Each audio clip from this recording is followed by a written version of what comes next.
bisitahin natin si Onel TV tsaka si Motors kasi magka-camping tayo Real Quezon. Kaya kasama rin natin si Love. Tapos si Clyde is nauna na kagahapon kasi nga wala siyang pasok. Nauna na siya doon, may nakita na siyang spot, so yung pupuntahan natin. Bali, nagpagasta rin pala tayo, halagang 260 kanina. So check natin, pag-reserve pa rin tayo. Wala tayong limit ng budget pero budgetarian pa rin yung gagawin nating adventure. Mga ka-rides, nandito na si Onel TV tsaka si Motocars. Bali, puntahan na namin si Clyde sa Real Quezon. Let's go!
Ikaw si Clyde? Ako si Clyde eh.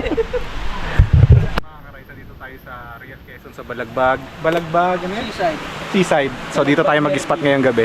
Set up muna natin yung hammock natin. Yung tent natin. Nabili ko to sa TikTok shop. Wow, magic! Uy, ayos ah. Grabe, hindi ka nahirapan bro ha. Pagod ako. Ayos ah, ayos Wala pa 1 minutes. Oo eh. So yung mga ka-rides, na-set up na natin yung binili nating tent sa TikTok. Kasya, medium lang yan pero kasya na siguro mga 4 to 5. Pero sigit na 4 to 3 to 4 siguro na tao. So ano yan? Check nyo lang sa yellow basket ko sa TikTok. Follow nyo lang rin.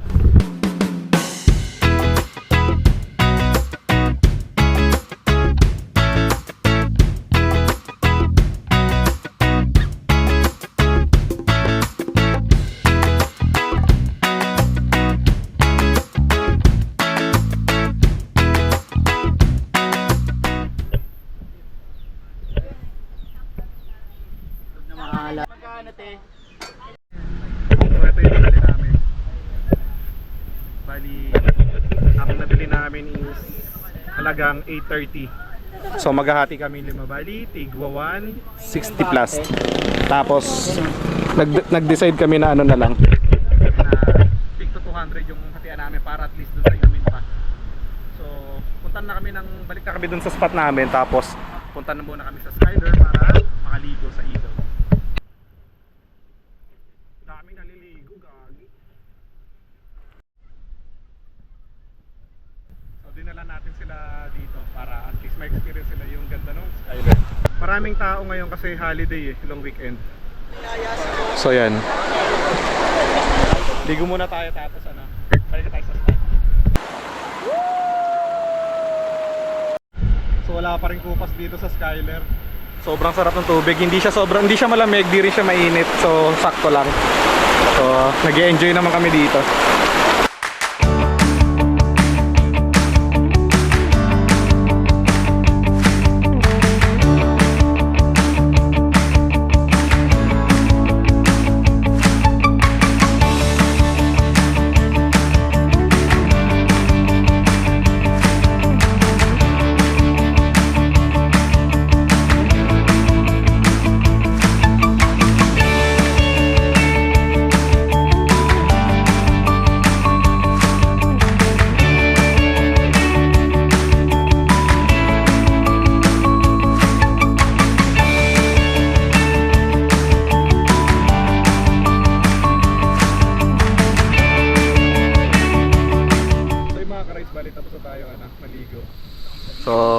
bayad muna tayo kay Tita Lea na ano, ang environmental fee lang man dito is ano lang, 40 pesos lang. Tapos kung gusto nyong mag-overnight, meron sila dito mga cottages.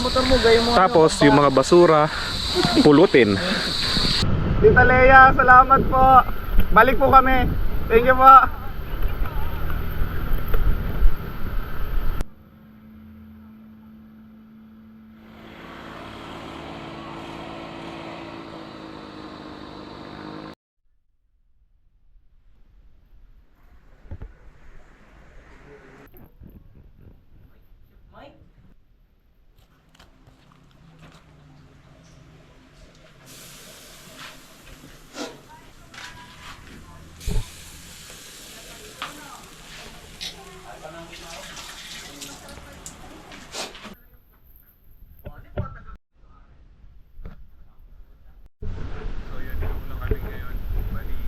Kain mo tayong dinner tapos hintayin natin.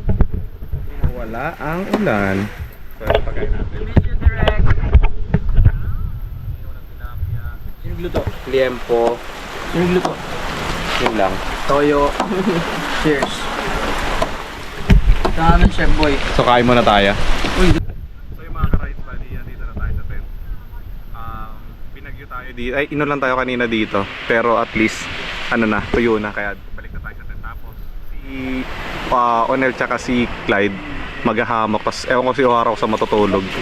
So, ang mangyayari bukas, uwi rin kami ng 4 AM kasi nga, si Clyde is may pasok. So, ano lang, quick camp lang talaga yung ginawa namin.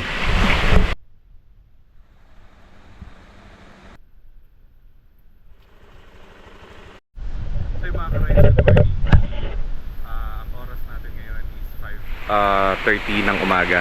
Bali, sisibat na tayo. So, anong nangyari kagabi? Di ba hindi tayo makatulog dahil dun sa pagpapatugtog ng mga camper na katabi natin. Inulan naman tayo, kaya nangyari. Sa cottage din kami natulog nila Onel, nila Clyde, ni Motohars, tsaka nila Blab. Doon na kami natulog. So, bansi na kami kasi nga may pasok pa si Clyde, kaya kailangan namin umuwi kagad. So, kita-kits mamaya sa daan. Rarara, let's go!